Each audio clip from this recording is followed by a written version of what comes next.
terima kasih atas kedatangannya, silaturahimnya, sedekahnya. Saya yakin Allah yang maha melihat, Allah yang maha membalas, pasti akan dilihat kejadian siang hari ini dan dibalas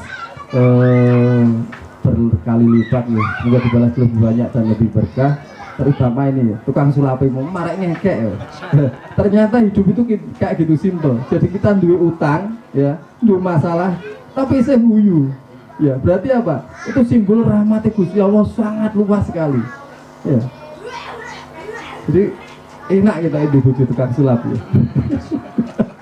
Tapi nara itu tanggapan mumet ya.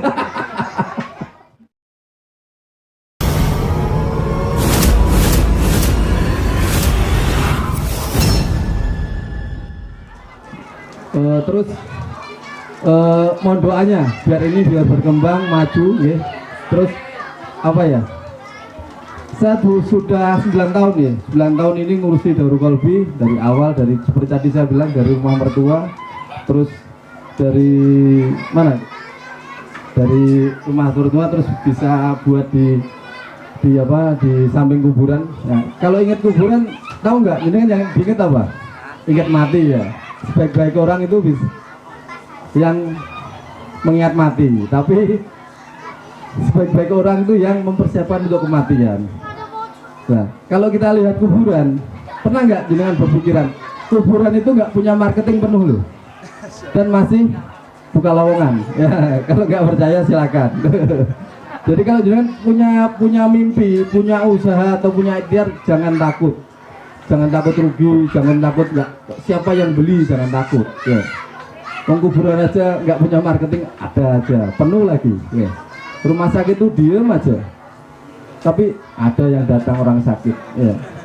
Tambal ban ini nggak pernah muter-muter ya, tahu-tahu ada rezeki, karena rezeki itu sifatnya kayak lagunya anak-anak, cicak-cicak di dinding, kerjanya diam-diam merayap ya. Yang penting kita ikhtiar.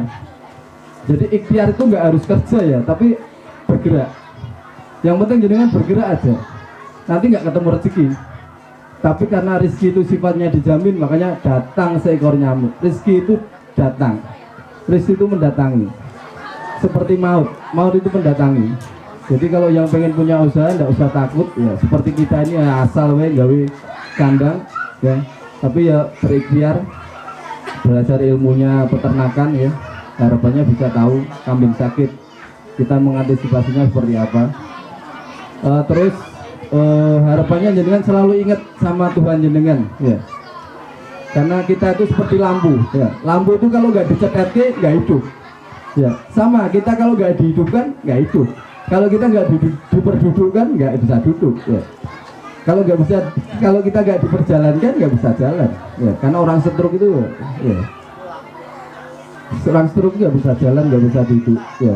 Kan kita juga nggak tahu toh cara apa namanya, cara menggerakkan jantung kita seperti apa nggak tahu, cara main rambut gitu nggak tahu ya. Karena kita memang dihidupkan, bukan bisa hidup sendiri, nggak dihidupkan. Berarti ada yang ngurusi tubuh kita ya. Siapa yang ngurusi? Yang menciptakan kita ya. Ibarat petani itu nanam lombok, siapa yang ngurusi? Ya petani. Sama kita itu ada yang menghidupkan, yang ngurusi kita siapa? Jantung kita bergetak, paru-paru bergetak, yang menciptakan kita. Makanya CCTV terindah dalam hidup kita setelah nanti kita di akhirat adalah CCTV di saat kita sujud.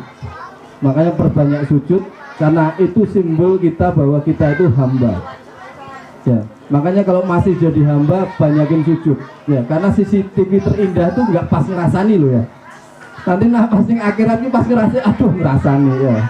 CCTV terindah itu pas sujud, makanya banyakin sujud ya. Karena status kita hamba, banyakin sujud, banyakin sujud, banyakin sujud.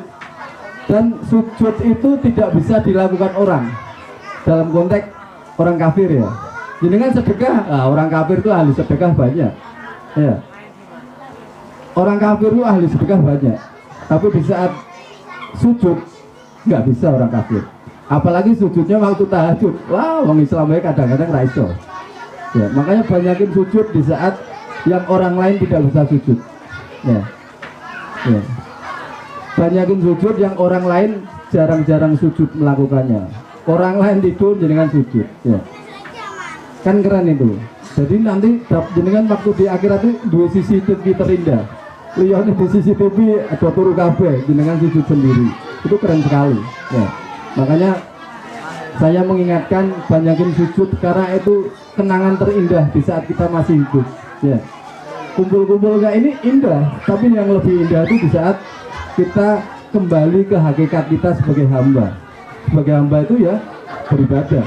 Beribadah itu salah satunya simbolnya yang paling hakikat itu bersujud, ya. Makanya pesan saya banyakin sujud. Siapa tahu sujud itu jadi penggugur dosa. Siapa tahu sujud itu jadi pengangkat derajat jenengan. Sing rak duwe dadi sugih, sing di masalah jadi selesai, ya.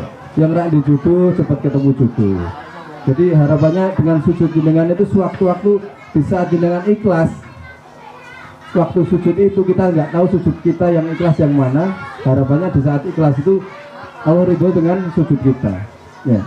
Nah, nanti dengan harapan nak wis ridho, nak wis cinta, yo sama dong. Jenengan pernah pacaran tuh pacare rak jaluk wis ditukokke. Sama di saat kita belum doa, tahu-tahu Allah sudah ijabahi hajat-hajat kita. Ya, makanya pesan saya seperti itu aja, hanya mengingatkan kembali bahwa hakikatnya kita itu hamba. Makanya paling pantas itu ya sujud, tidak ada hal lain. Nah sekolah wong kafir ya sekolah, ya. Apalagi semuanya orang kafir itu melakukan semua, ya nggak bisa dia sujud, ya. Bisa dia nggak bisa sujud, kita bisa malah malas, problem nih, masalah ini, ya.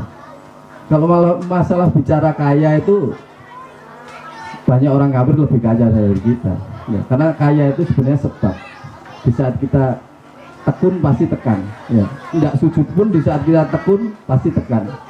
Tapi hakikat hamba itu ya bersujud dengan tuannya, bukan bicara masalah kekayaan, ya. Jadi pesan saya seperti itu, banyakin sujud karena sujud itu sisi terindah, kenangan terindah, ya, di saat kita hidup. Terus jangan bersedih berlama-lama dengan dosa, ya. Karena kalau jenengan sampai sedih, katalah jenengan punya suaminya mati, jenengan sedih sampai sesasi, ya. Janganlah, ya. Karena semuanya itu titipan, bisa diambil yang nitip biasa wae, santai aja. Kenapa jenengan bisa sedih? Saya tanya.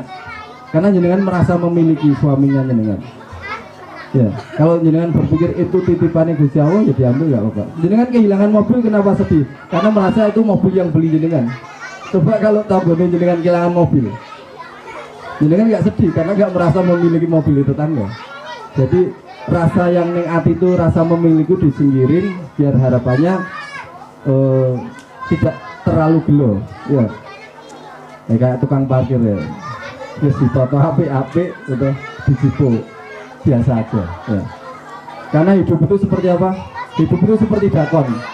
Dakon itu kadang kosong, kadang isi, diambil yang pemain kita, musuh kita, terus ngumpul ke diambil ya biasa lagi. Nanti kosong ya diisi meneh mbek musuh kita. Seperti itu hidup itu kayak gini. Jadi kalau kosong ya biasa wae, kalau isi penuh rasa sombong. Biasa aja. Nanti perputarannya seperti itu. Ya. Jadi dinikmati aja. Ayo pesan saya banyakin sujud. Banyakin sujud, ya. Banyakin sujud dimanapun, kapanpun, ya. Karena itu tugas kita hanya beribadah. Simbolnya adalah sujud.